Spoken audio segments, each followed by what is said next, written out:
3 tahun setelah putus dengan mantan pacarku, aku menerima undangan perayaan 1 bulan putrinya.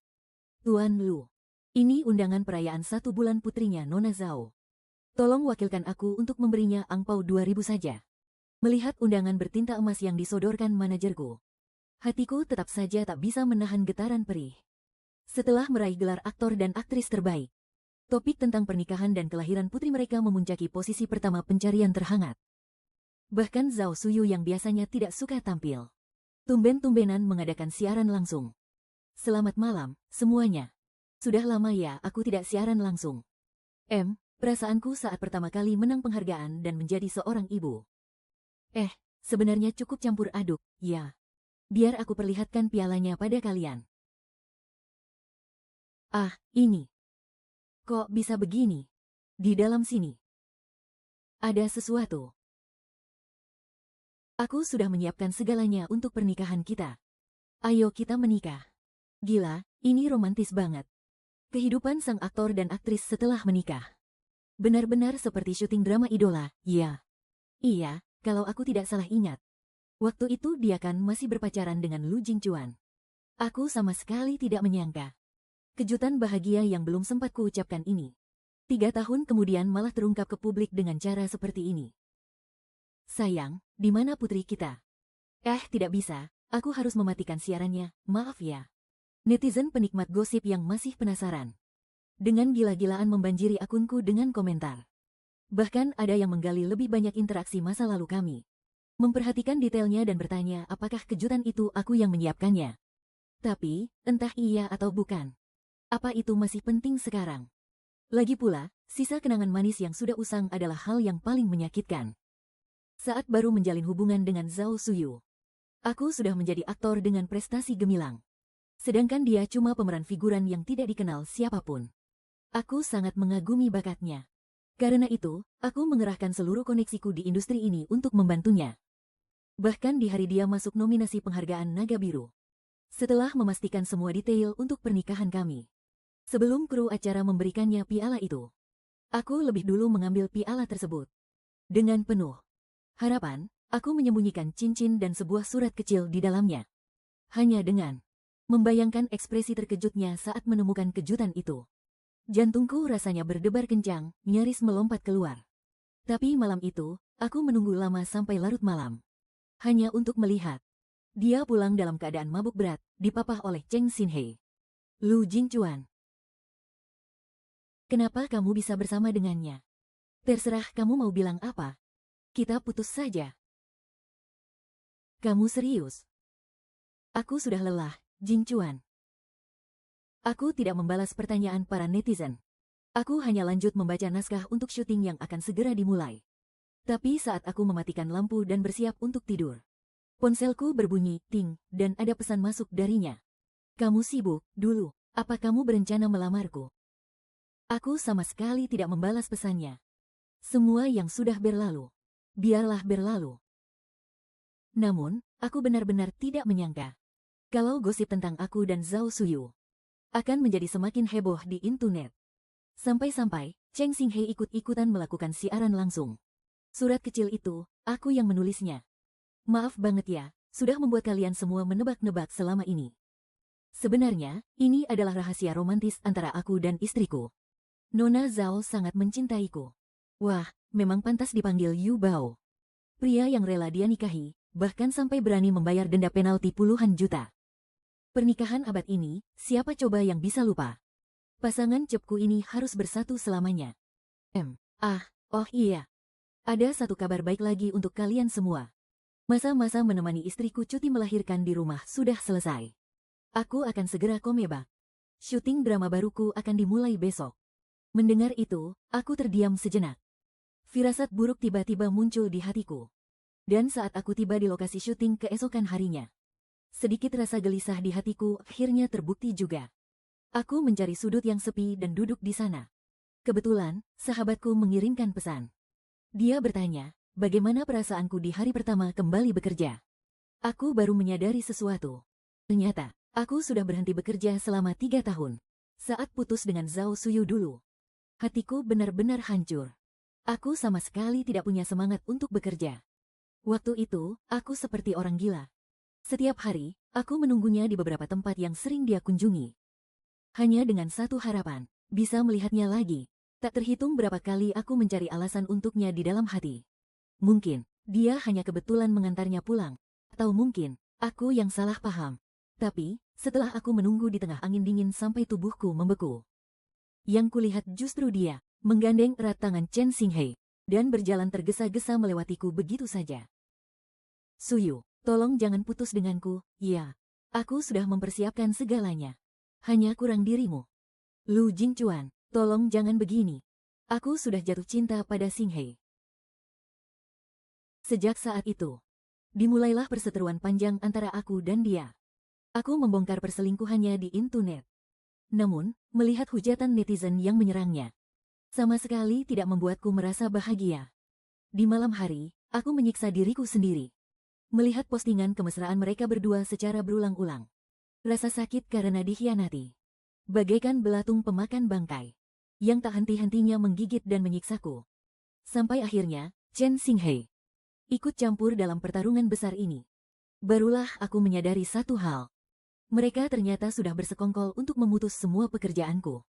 Dalam sekejap, tuntutan ganti rugi kontrak yang bernilai fantastis. Peran utamaku yang diganti secara mendadak. Serta berbagai fitnah dan hujatan di internet. Menghantamku dengan keras layaknya badai. Karena hal itu, aku menderita depresi yang sangat parah. Setelah aku melewati masa yang panjang, dan masa pengobatan yang suram selama 3 tahun itu, aku akhirnya sembuh, dan terlahir kembali menjadi pribadi yang benar-benar baru. Tapi baru saat itulah aku sadar dengan penuh keputusasaan. Sudah tak ada lagi sedikit pun tempat untukku di dunia hiburan ini. Sahabatku selalu menghibur dan bilang semua akan membaik. Kesempatan syuting kali ini pun adalah hasil dari bantuannya. Lu Jingchuan, cepat bersiap. Sebentar lagi bagianmu akan dimulai.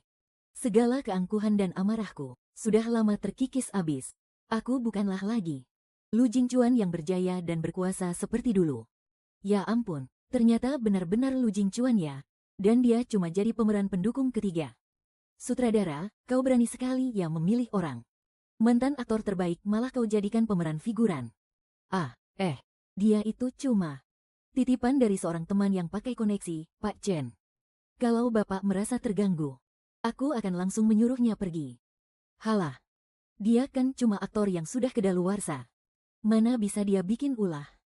Pakai satu jari kelingking saja, aku sudah bisa menyingkirkannya. Sayang, bagaimana menurutmu? Cuma orang kecil yang tidak penting. Terserah sajalah. Oh, iya. Hei, Lu Jingchuan. Aku bawa sarang burung walet mahal untuk semua kru. Sana, kau ambil satu botol juga. Lagi pula, kau pasti tidak akan pernah bisa meminumnya sehari-hari kan?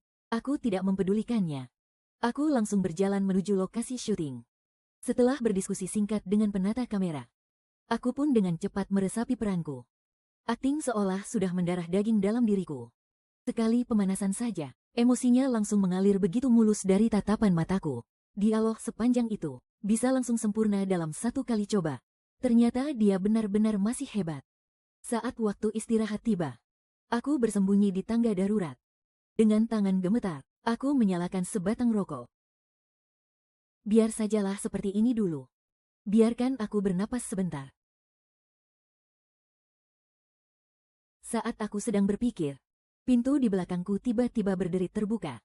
Apa sudah mulai syuting? Maaf, ya. Aku keluar sekarang juga.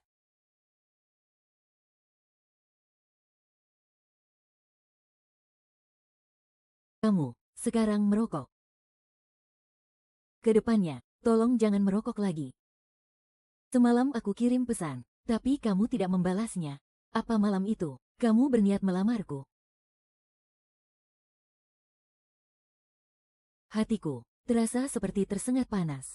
Di malam-malam panjang yang telah berlalu, aku bermimpi, dia akan kembali padaku. Di dalam mimpi itu, dia membuka bagian bawah pialanya, tepat di hadapanku. Dia menangis terharu saat melihat cincin dan secarik kertas di dalamnya. Sedangkan aku, kunci dari rumah yang selama ini dia incar, kuberikan langsung ke tangannya. Rumah pengantinku ini masih butuh seorang nyonya rumah. Kamu bersedia, kan? Aku akan menyetir, membawanya ke rumah baru kami. Lalu, kami akan menikah, sebagaimana mestinya. Kami juga akan memiliki seorang putri. Putri kecil, yang sangat mirip dengannya. Tapi, semua bayangan indah itu hancur seketika saat aku terbangun. Dia telah pergi. Hanya menyisakan penyesalan mendalam, yang tak akan pernah usai. Kenapa waktu itu, kamu tidak bilang padaku? Apa kamu sengaja menyembunyikannya, untuk membalas dendam padaku? Semuanya sudah berlalu. Aku tidak ingin berdebat lagi. Andai saja waktu itu kamu bilang. Kalaupun aku bilang, apa kita benar-benar akan menikah? Dia tampak ragu sejenak. Dan dari tatapan matanya yang serba salah itu, aku semakin yakin dengan jawabanku. Lihatlah, pada dasarnya, dia memang tidak ingin menikah denganku. Saat hari jadi hubungan kami yang kedua tahun, tiba-tiba saja, aku sangat ingin menikah. Aku bahkan pernah menyindirnya secara halus. Tapi dia selalu mengelak, katanya belum waktunya. Aku mengerti ambisinya dalam berkarir. Dan aku pun rela melakukan apa saja untuk membantunya. Satu hal yang tidak dia ketahui. Peran utama wanita di drama yang membuatnya memenangkan penghargaan itu adalah hasil dari seberapa keras aku mengemis pada banyak orang. Tapi ironisnya, justru di drama itulah, dia berpasangan dengan Cheng Xinghei untuk pertama kalinya. Keduanya saling jatuh cinta di lokasi syuting dan akhirnya bersama. Padahal, kamu bisa langsung bilang padaku. Tapi kamu malah berkali-kali menipuku dengan aktingmu yang begitu hebat.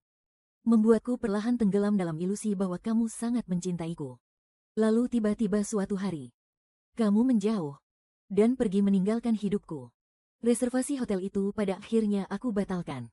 Aku pergi ke hotel hari itu, melihat pernikahan yang digelar tepat setelah jadwal kita. Sangat indah, persis seperti yang aku bayangkan. Rumah yang dia beli untukmu itu juga sudah kujual.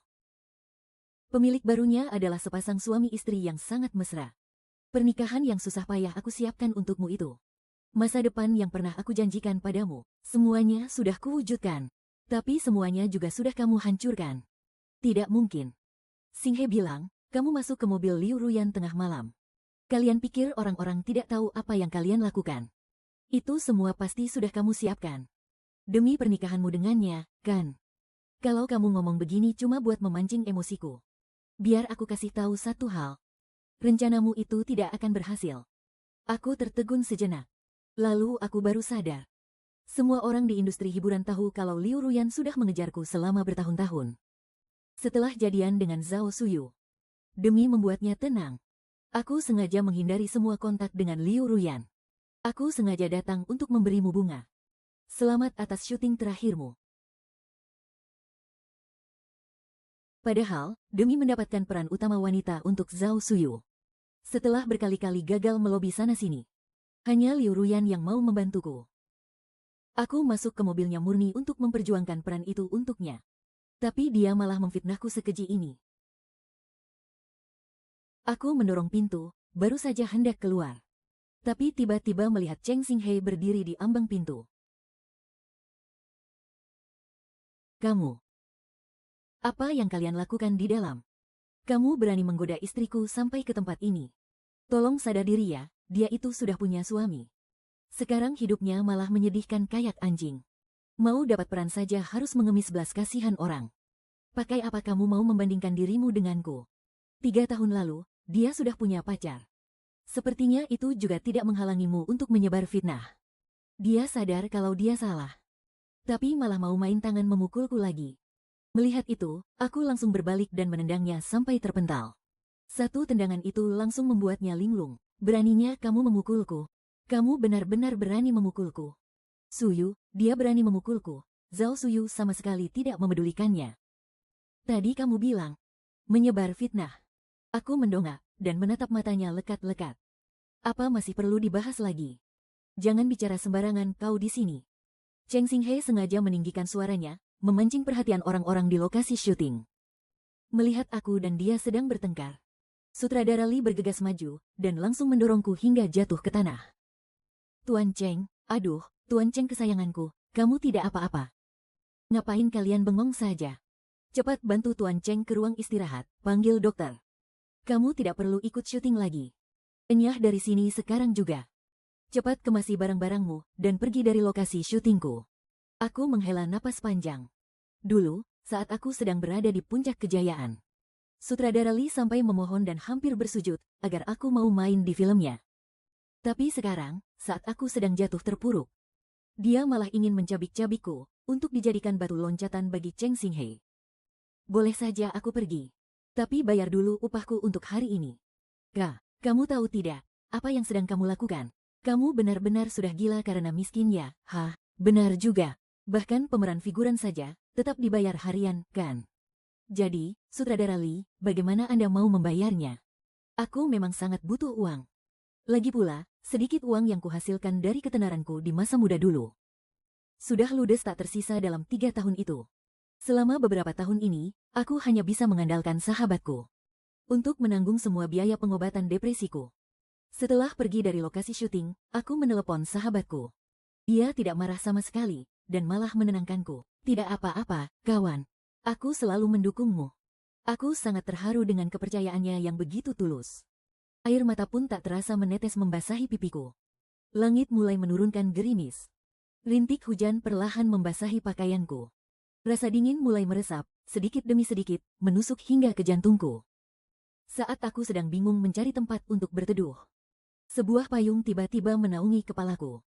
Aku sempat tertegun sejenak.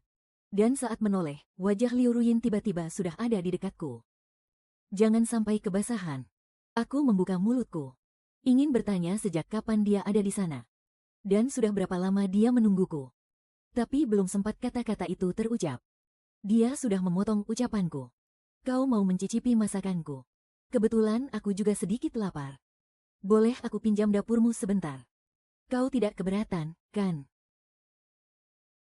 Sungguh, aku tak pernah menyangka dia akan berkata seperti itu. Dulu, saat dia masih mengejarku, dia selalu memberiku tiket pameran bunga atau tiket pertunjukan opera dan mengajakku ke berbagai acara perkumpulan seni. Sepertinya dia belum pernah bersikap sesederhana ini. Begitu kami sampai di kamar sewaanku, dia langsung bergegas masuk ke dapur. Aku bersandar di ambang pintu, memperhatikan gerakannya yang cekatan saat menyiapkan bahan makanan. Tiba-tiba, ada rasa tenang yang aneh menjalar di hatiku. Kira-kira 2 tahun yang lalu. Setelah selesai syuting, aku pulang dengan tubuh yang sangat lelah. Zhao Suyu dengan sigap membawakanku semangkuk mie kuah hangat dari dapur. Lalu membangunkanku dengan lembut. Rasa mie itu sebenarnya biasa saja. Tapi seketika mampu memenuhi diriku dengan harapan untuk terus hidup. Tak butuh waktu lama, masakan Liu Ruyan sudah matang dan tersaji di meja. Aroma harum masakan itu perlahan tercium olehku. Saat itu, entah kenapa aku benar-benar merasa agak lapar. Di detik itu, relung hatiku yang paling dalam terasa seolah dibelai lembut oleh sehelai bulu. Lagi pula, aku sendiri saja hampir lupa apa makanan kesukaanku. Padahal ini kan kudapat dari orang lama di Hotel Peace yang kucari. Aku sengaja belajar khusus langsung dari ahlinya, loh. Sepertinya aku lumayan berbakat juga di bidang ini, kan? Kalau kamu suka, aku bakal masakin buat kamu setiap hari. Rasa sayang dalam kata-katanya terdengar begitu jelas. Tapi, itu malah membuatku semakin gelisah. Aku masih belum siap untuk menjalin hubungan. Aku tidak pantas untukmu. Aku yang sekarang, bukan lagi aku yang dulu. Aku jatuh miskin, tidak punya nama, dan tidak punya kuasa apa-apa. Lalu, memangnya kenapa? Aku menyukaimu, bukan karena semua gelar yang kamu miliki itu. Tapi semata-mata, karena itu kamu. Jadi, semua hal yang kamu bilang tadi, aku sama sekali tidak peduli. Kalau kamu mau. Kebetulan, aku ada satu tawaran pekerjaan. Untukmu. Aku terdiam memikirkannya sejenak. Dan akhirnya, aku menerima tawaran Liu Ruyan. Aku bisa membuatmu terkenal untuk yang pertama kalinya. Tentu aku juga bisa membuatmu bersinar untuk yang kedua kalinya. Setelah mengantar Liu Ruyan pergi, aku akhirnya bisa tidur nyenyak untuk pertama kalinya dalam 3 tahun terakhir. Pagi harinya saat aku masih terlelap dalam mimpi, aku terbangun oleh dering telepon dari sahabatku. Saat kuangkat, aku hanya mendengar suaranya yang terdengar begitu panik. Xiao Chuan, aku lagi nyetir ke tempatmu sekarang. Apapun yang terjadi, jangan pernah buka berita di internet. Jiang Xing baru saja menyebarkan ke dunia maya video pertengkaran kita di tangga waktu itu. Banyak akun bodong dan provokator yang sengaja memperkeruh suasana di kolom komentar. Dia sama sekali tidak menulis takarir apapun. Tapi dia malah diam-diam menyukai setiap komentar yang menjatuhkanku. Rasanya seperti ditusuk saat membaca tulisan. Ngaca dong, sadar diri dikit kek mukamu kayak apa. Dalam sekejap, semua warganet berbalik memusuhiku. Mereka ikut-ikutan menghujat dan memakiku abis-habisan. Napasku mulai tersengal-sengal. Pikiranku tiba-tiba kosong melompong. Rasa sesak yang mencekik, seolah merenggut nyawaku, terus bergemuruh kuat di dalam dadaku. Merenggut paksa setiap sisa keinginanku untuk bertahan hidup. Dengan sisa-sisa kesadaran yang ada, aku memaksakan diri, mencoba mengambil obat. Dalam kepanikan itu, kakiku terbentur meja. Dan kepalaku menghantam lantai dengan sangat keras. Sayup-sayup, aku merasa ada seseorang yang memanggil namaku. Suaranya terdengar, bergetar hebat. Dia pasti sangat panik saat itu. Sekuat tenaga, aku berusaha membuka mata ini. Tapi rasanya sungguh berat sekali. Ketika aku kembali sadar, wajah cemas Liu Ruyan langsung menyambut pandanganku. Kamu tidak apa-apa, kan sudah kubilang, jangan dilihat lagi. Kenapa kamu masih saja keras kepala membacanya? Kalau saja Liu Ruyan tidak datang tepat waktu. Entah bagaimana nasibmu sekarang. Selama aku tak sadarkan diri, sahabatku masuk ke akun media sosialku dan membuat klarifikasi atas semuanya untukku. Tapi, masih banyak warganet yang menolak percaya. Mereka tetap saja melontarkan caci maki di akunku. Sahabatku pun langsung membeberkan bukti. Selama 3 tahun terakhir ini, seluruh rekam medis pengobatanku. Dan tak disangka, hal ini justru memancing tanggapan dari Chen Xinghei. Aku tertidur sangat lelap, butuh waktu lama untuk akhirnya terbangun. Sahabatku sudah melarang keras aku untuk menyentuh ponsel lagi. Jadi, sudah cukup lama, aku tidak tahu menahu soal keributan di luar sana. Sudah, tenang saja. Soal masalah itu, semuanya sudah diurus sampai tuntas. Selama hari-hari penyembuhan ini, Liu Ruyan selalu datang setiap hari, khusus untuk memasakkan makanan untukku. Bukannya kamu bilang, lagi sibuk menyiapkan materi, kok masih sempat-sempatnya memasak buatku, sih? Buat menemanimu, mana mungkin aku tidak punya waktu. Waktu pun berlalu, hari demi hari, sampai pada suatu hari, ketika aku sedang jalan-jalan santai di luar. Tiba-tiba, aku melihat sosok Zhao Suyu, saat dia baru saja hendak mendekat dan bicara padaku. Sahabatku langsung mengusirnya pergi. Ngapain kamu ke sini? Apa kamu baru puas, kalau sudah melihat dia mati? Hah? Setelah itu, sahabatku berlari menghampiriku dengan raut wajah sangat cemas. Kamu nggak apa-apa, kan? Dia nggak ngapa-ngapain kamu, kan? Melihat tatapan matanya yang penuh kekhawatiran, aku tertawa mengejek. Dokter bilang aku sudah boleh pulang besok. Tapi sahabatku masih saja cemas dan memintaku dirawat beberapa hari lagi. Setelah aku terus-menerus memohon, akhirnya dia setuju mengembalikan ponselku. Kamu harus janji, waktu main ponsel tiap hari. Tidak boleh lebih dari 1 jam. Iya, saat membuka akunku, aku sudah bersiap mental untuk dihujat. Tapi yang masuk justru ribuan pesan hangat dari warganet. Orang-orang yang dulu bicara kasar padaku, kini juga mengirimkan permintaan maaf kepadaku. Aku membuka aplikasi WeChat. Pesan dari Zhao Suyu menunjukkan 99+.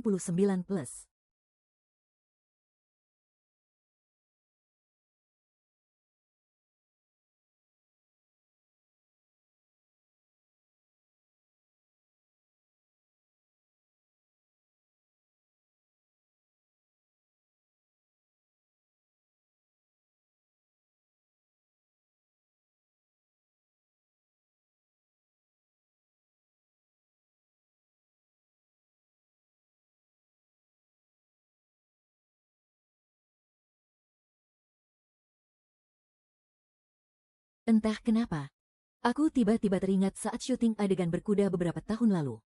Aku tak sengaja terjatuh dari kuda. Melihat kuku kuda itu terangkat tinggi dan hampir menginjak tubuhku. Di saat kritis itu, aku terjatuh. Sakit tidak? Zhao Suyu tanpa pikir panjang. Bisa-bisanya kamu terluka begini. Dia langsung melindungiku di bawah tubuhnya. Kakimu. Saat itulah, hatiku yang keras langsung meleleh. Sudah lama hidup di dunia hiburan, sangat sulit menemukan ketulusan. Sejak saat itu, aku bertekad membalas kebaikannya. Tahun itu saat syuting, ada aktor pria yang selalu mencari masalah denganku. Dia selalu sengaja menekanku saat beradu akting. Saat adegan jatuh ke air, dia sengaja melupakan dialognya. Membuat tubuhku harus berendam selama belasan jam. Di dalam air es yang sangat dingin, Zhao Suyu yang melihat dari luar lokasi. Tanpa banyak bicara, langsung di depan seluruh kru. Mendorong aktor itu ke dalam air. Aktor pria itu marah besar. Dan mulai menyebarkan rumor kotor tentangku kemana-mana. Aku menemuinya. Dengan panik ingin menjelaskan semuanya. Tapi dia hanya menatapku dengan lembut lalu berkata, "Aku percaya padamu." Mungkin, dulu dia memang benar-benar mencintaiku. Perubahan sikap Zhao Suyu kini, sungguh membuatku terkejut. Aku bertanya pada sahabatku. Dia baru cerita. Titik baliknya ada pada cuitan Weibo milik Liu Ruyan. Aku buru-buru membukanya. Dan baru menyadari. Kalau dia sudah membeberkan semua kebenaran di masa lalu. Banyak netizen. Yang akhirnya mulai menggali lebih banyak detail. Mulai dari Cheng Xinghe yang memakai tubuhnya untuk naik jabatan. Pernah diam-diam mengencani penggemar wanita. Sampai skandal kencan tengah malam dengan sosialita kaya setelah menikah. Semuanya mulai terungkap satu persatu ke publik. Beberapa hari setelah bocoran itu, ada paparazi yang mengabarkan kalau Zhao Suyu dan Cheng Xinghe bertengkar hebat.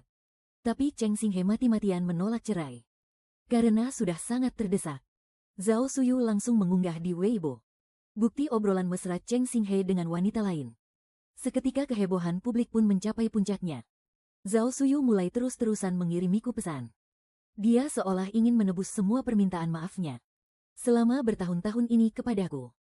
Dia berkali-kali bilang maaf. Tapi apa gunanya? Aku sudah tidak peduli lagi.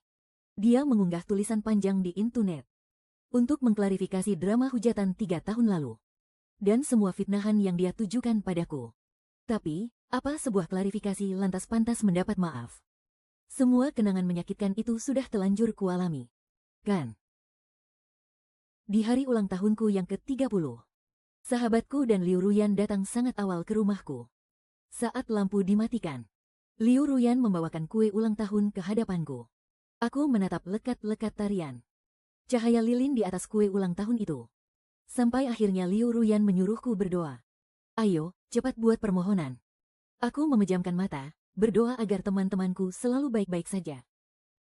Dulu, aku selalu suka mengundang banyak teman ke villa untuk merayakan ulang tahunku. Tapi seiring bertambahnya usia, aku tiba-tiba merasa, punya 2 atau 3 sahabat saja sudah cukup. Setelah mengantar mereka pulang dengan penuh kegembiraan, aku baru saja masuk ke dalam. Tapi terdengar lagi suara langkah kaki. Kukira ada barang temanku yang tertinggal. Jadi aku membuka pintu sambil tersenyum. Namun senyumku, di saat melihat Zhao Suyu, langsung membeku di wajahku. Zhao Suyu berdiri di depan pintu dengan napas terengah-engah. Kue di tangannya sudah sedikit meleleh. Tapi masih terlihat jelas bentuk 2 boneka kecil di atasnya. Hari ini ulang tahunmu. Selamat ulang tahun. Aku berbalik hendak menutup pintu menolaknya. Tapi dia mengulurkan tangan menahan pintu. King Chun, kamu masih ingat ini? Ini, 3 tahun yang lalu. Bunga plum yang kusembunyikan di dalam piala. Cincin darimu sudah kuterima. Kalau sekarang aku bilang bersedia, apa sudah terlalu terlambat? Saat itu juga, hatiku tiba-tiba terasa begitu perih. Seandainya diriku 3 tahun yang lalu melihat semua ini, betapa bahagianya aku. Tapi tidak ada kata seandainya. Dan tidak ada lagi kata mungkin. Pulanglah. Jangan begini. Kumohon jangan bersikap begini padaku. Aku sudah bercerai dengannya. Aku sadar aku yang salah. Kumohon beri aku 1 kesempatan lagi, ya. Aku tidak bisa hidup tanpamu. Tanpamu, aku tidak punya apa-apa lagi. Ayo kita menikah. Kamu mau sebuah keluarga, kan? Mau punya anak. Sekarang aku. Gedung pernikahan di hotel bisa kita pesan lagi. Gaun pengantin juga bisa kita beli lagi. Kamu tidak perlu mengurus apapun untuk pernikahan kita. Biar aku semua yang urus. Kumohon padamu. Dia menangis dan berlutut di hadapanku. Menarik tanganku dengan begitu tak berdaya. Bahunya naik turun karena menangis terseduh-seduh. Aku tiba-tiba teringat. Waktu itu, aku baru saja jadian dengan Zhao Suyu. Tahun itu, aku sedang syuting adegan ciuman. Pemeran utama wanitanya sedang melamarku. Aku berakting mengikuti naskah. Tapi di dalam hati, diam-diam aku membayangkan bahwa wanita itu adalah dia. Ini kan lagi syuting. Aku tidak peduli. Kalau begitu, coba lakukan adegan itu denganku, persis seperti tadi. Hari itu, dia juga berlutut di hadapanku, seperti sekarang ini. Tapi, menunggu seorang gadis untuk tumbuh dewasa itu, sungguh sangat sulit, ya. Pada akhirnya, kuharap kita tidak akan pernah bertemu lagi.